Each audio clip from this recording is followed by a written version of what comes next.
Across the ocean, in Argentina, President Juan Domingo Perón was more than ready to welcome those former Axis members with open arms. Wasn't he afraid that they will take over his country if he will invite too many of them? Like, let's say you are a fan of the Roman Empire and you are living in around, time of Christ. Mm-hmm. And you are living, I don't know, in, let's say, Turkey. Mm-hmm. That doesn't matter. And you are like, oh, I'm such a big fan of those Roman Empire guys. I will invite them over to my country because they are such nice guys. Like, if you know anything about them, about their politics, about their lifestyle, like, you can assume that sooner or later they're gonna take over your country because that's what they do. So, what was his plan with the Germans? I don't know.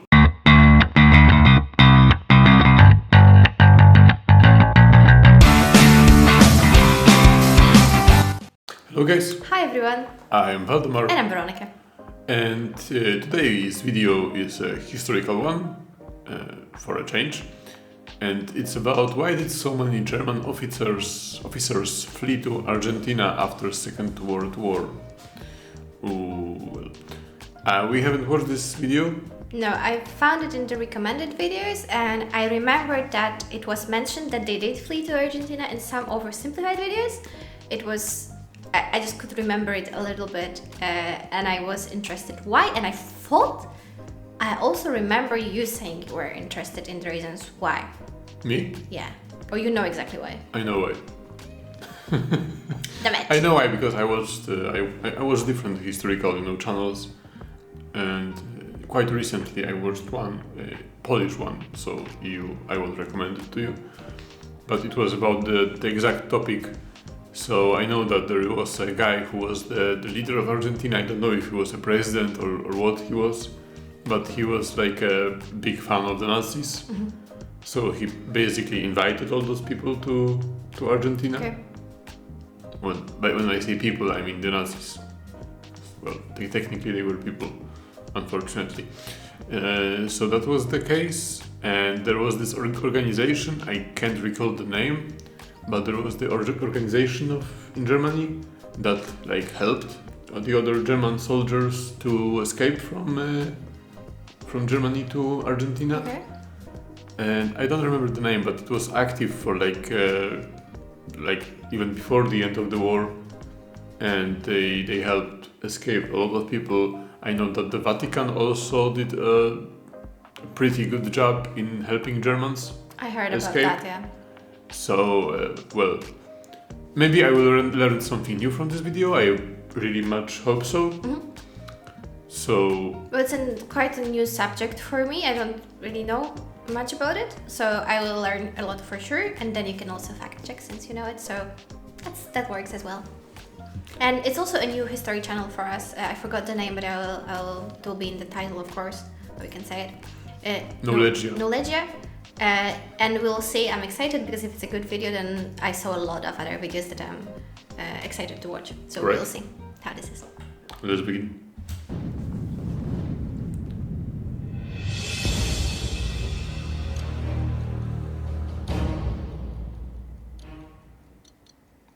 After World War II, thousands of German officers and wartime collaborators who supported the regime from France, Croatia, and other parts of Europe were looking for a new home. Sorry, but what is this map? What period is it from? He said after World War II, but it's not a map of Germany after World War II. And if I look closely, the Czechoslovakia is not annexed yet, not even the Sudetenland. And I think Austria is already annexed. Or is it not? I don't know what is the period is it from. I would guess it's 38 or something like that, but he is talking about the end of the war, so the map should look a bit different.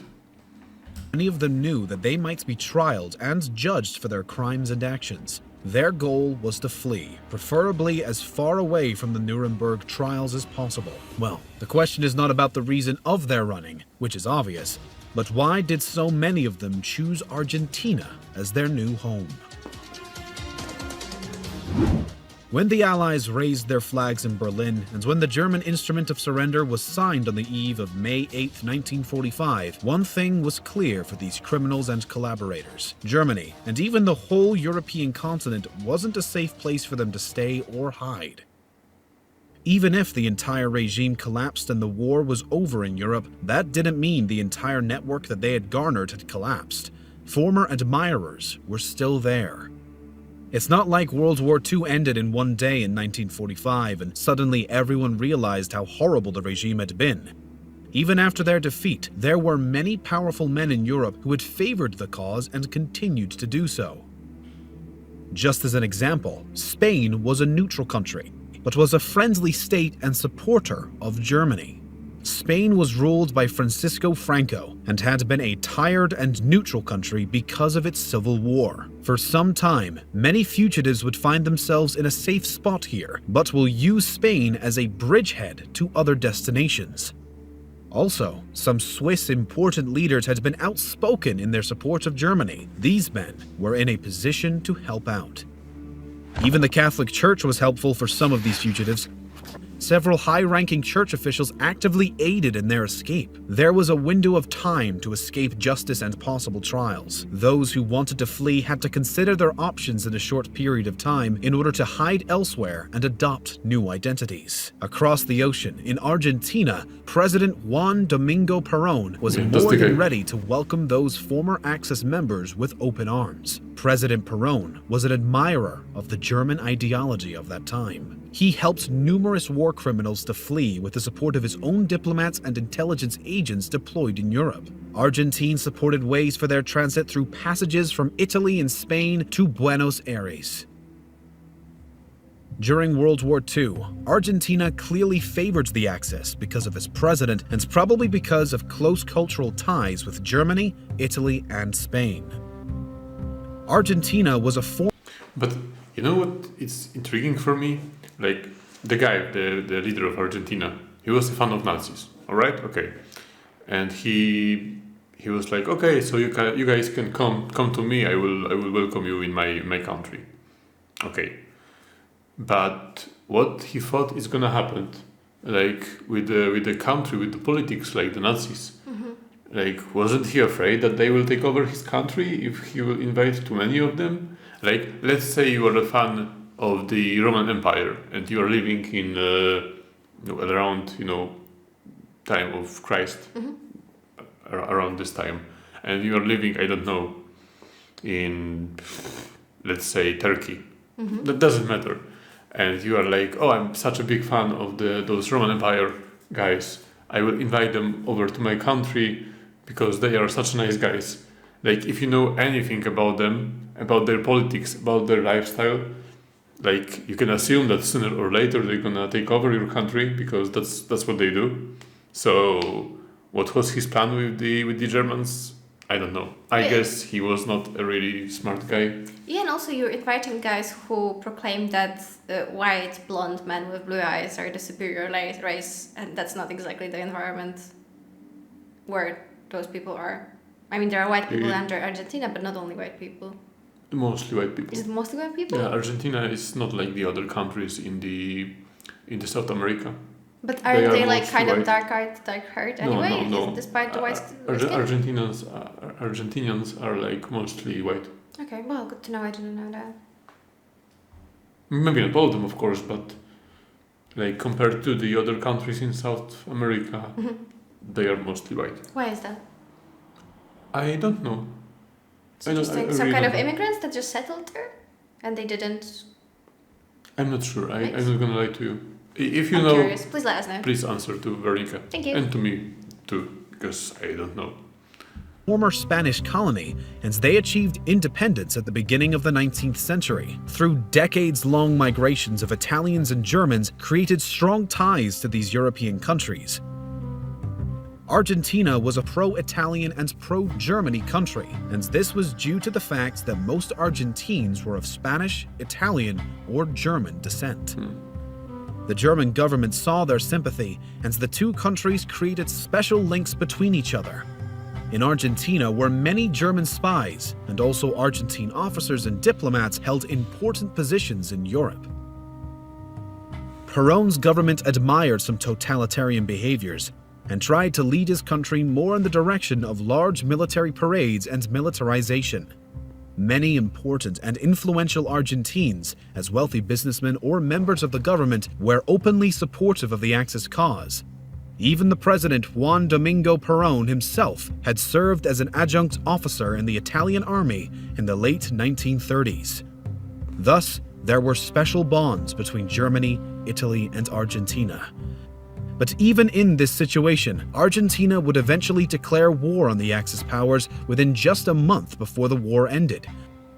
But some Argentine agents worked to help defeated German officers to escape after the war. There was a financial reason for Argentina to accept these men. Some wealthy Germans and Argentine businessmen of German descent were willing to pay the way for escaping runners. In 1945, as the Allies were cleaning the last remnants of the Axis, for many it became clear that the next great conflict would come between the capitalist USA and... I think I stopped maybe with a question that they will answer, but I can ask you anyway, we'll see if you'll be correct. Because I was just wondering, why would a businessman pay for them to come? Is it that they think they will bring good ideas that they can use for their businesses? Because before they said that they kind of wanted them there to maybe guide and give ideas on how to militarize the country and also for the image, I suppose. But for a businessman? I don't know. Maybe if you wanted like engineers or something like that. Okay. But for the soldiers, I don't know. Yeah, maybe to like have, if they would become important for the government, then to have connections. Or maybe they were just such avid supporters. Oh, maybe. the communist USSR. Some people, including Perón and some of his advisors, predicted that a new world conflict would break out soon between the Allies and the Communists. This thought was seen so realistically by many. And in this upcoming inevitable conflict, third parties such as Argentina could tip the balance one way or the other. Perón envisioned Argentina taking its place as a crucially important diplomatic third party in the war and emerging as an important actor on the world map. Knowing that these fugitive criminals were also anti-communist, the Argentinian president thought that these men would come in useful in the possible upcoming conflict between the USA and the USSR. The Argentine president also sought to recruit more of these fugitives, in particular those with military and technological expertise that he believed could help his armies and technological advances. This thought was pretty much the same as in other cases. An example could be the United States and the Soviet Union, who both poached scientists to assist them in military and technological matters. Even if for so many, Argentina represented a new home, a new way to live, untouched and hidden, but the situation slightly changed. Time had passed and the Cold War dragged on. In time, these men would eventually be seen as they initially were. The support for them fled away with time. But Argentina was not the only place in South America that accepted them. Many others eventually found their way to other countries in the region. Hundreds migrated to places like Brazil, Chile, Paraguay, and other parts of the continent. For those who Argentina became an option after 1945, the situation changed just 10 years later, after Perón's government fell in 1955. There was a fear that the new administration might not see with good eyes their existence on Argentine soil and could send them back to Europe, mainly due to the new government's hostility towards Perón and all his former policies. Over time, the presence of so many became something of an embarrassment to the country. By the 1990s, most of these aged men were living openly under their own names. A handful of them were eventually tracked down and sent back for trials. Many others have lost their mark and were assimilated into Argentina's sizable German community. Maybe I'm a bit obsessed by the current times, but is it AI? The narrator, director? So you have a lot of these coincidences lately, so I'm laughing, but I was just thinking about it. But because It really it sounds like I was AI, wondering right? because the video is also made in a kind of like repetitive manner with the... So I wonder if it's like kind of AI made with the graphics. And I don't know about... it's really pleasant to listen to. So Yeah, I don't but know. it sounds like a stock voice, you know? Like the kind of Yes. voice that you would use in a documental video, and especially like a historical document video. Or it could be a guy that just really speaks not well, but Could be. and probably never talked about their past again. Runners escaped to Argentina and South America through a system of escape routes called rat lines. These escape routes mainly led towards Latin America, particularly countries like Argentina, Chile, Paraguay, Colombia, Brazil, Uruguay, and others. I think it is AI because it's saying Chile. It's Chile, right? I don't know. I think it's Chile, and it's the second time that it said Chile. So But I what, think AI it's would an make a answer. mistake? Yeah. And if you don't correct it, then it could say it wrong. It Yeah. could have been mistyped or something throughout the text. Okay. Yeah. There were two primary routes. The first went from Germany to Spain, then Argentina. The second one was from Germany to Rome to Genoa, then South America.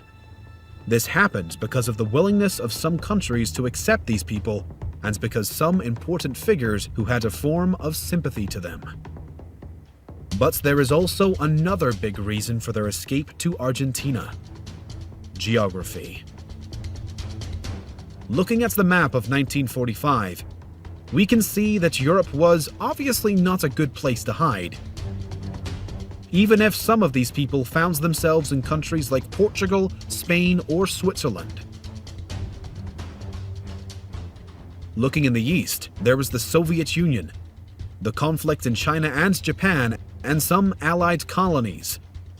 Looking south, What is this flag? The whole red one? Yeah, is it because if it's AI generated because you cannot use it? No idea. Or is it to avoid the YouTube algorithms? It might be to avoid some algorithm, I have no idea. Africa was mainly a huge colony of France and Great Britain. In the west, there was the US and Canada. But from the US-Mexican border to the south, the option to run seemed plausible. Considering all options, Latin America was the only part of the world where true chances for a new life existed, even if, after some time residing there, some of them were caught. And from all these states, Argentina seems the best option, considering the openness of the Argentinian government at the end of the war to accept these criminals, collaborators, and others who fled. We want to thank you so much for watching this video, and to express our gratitude to our few but very generous Patreon supporters. You can too support our channel by clicking the Alright. But it's always difficult for me because, you know, we have a reaction channel, so I don't feel to be in a position, you know, to criticize. Because I'm not a content creator. I mean, I am a content creator, but it's not like a content like they are creating. I think our content is like, inferior. Yeah, of course. But I didn't like this video at all. Like, it was 10 minutes, but it was not informative at all. Like, what did you learn from this video? That they escaped because it was I mean convenient? a little bit about the reasons, but not much, and yeah, not much. It Like was there were bits of information, but you could really summarize it in like 1 minute and a half. it was kind of what you said before the video, just longer. But they didn't provide any like interesting facts, any statistics, you know, of how many Germans escaped, when did they escape, who Like who was organizing it, who- what kind of transport, like how did they go around? yeah. yeah. Instead, for like last two minutes, he was like, oh, in Africa you had France and Great Britain. In Asia you had USSR and China. In the like, dude, or AI. I know it. Sorry, but like I know it. You don't need to explain to me that it was the only direction they could choose, and add some like informations. It really felt like an AI-made video. I'm sorry, I don't want to offend this channel. If there is really a person behind it, I'm don't want to offend you or anything. And if you guys know and you can answer me, please do. but it felt like a generated video. With the repetitiveness of the animation as well, a little bit, because it was kind of the same. Yeah, the same photo of this president, thing, all the time. Which again, we can't really criticize on low effort, so it's not about that. It's just that it did seem a little bit AI. It could also be the case that it's because when he was thanking the patrons, the voice changed a little bit. So it could also be the case where you record your voice and then you use it as an AI to generate. It's easier, or if you speak like that, but they're not watching, but if that person speaks like that, then that's awesome. But yeah, as for the value, I don't think, I guess I was excited to watch more videos from this channel, but I don't really think we will. That much. I'll check in my own time, maybe if there's anything else that's worth. Yeah, but as always, guys, please give a feedback in the comments, because you are always, we have awesome subscribers and awesome viewers. So if you can give some feedback, maybe you know this channel better than us, maybe you can explain if this is the only video like that, or is it like no, it's not a new video.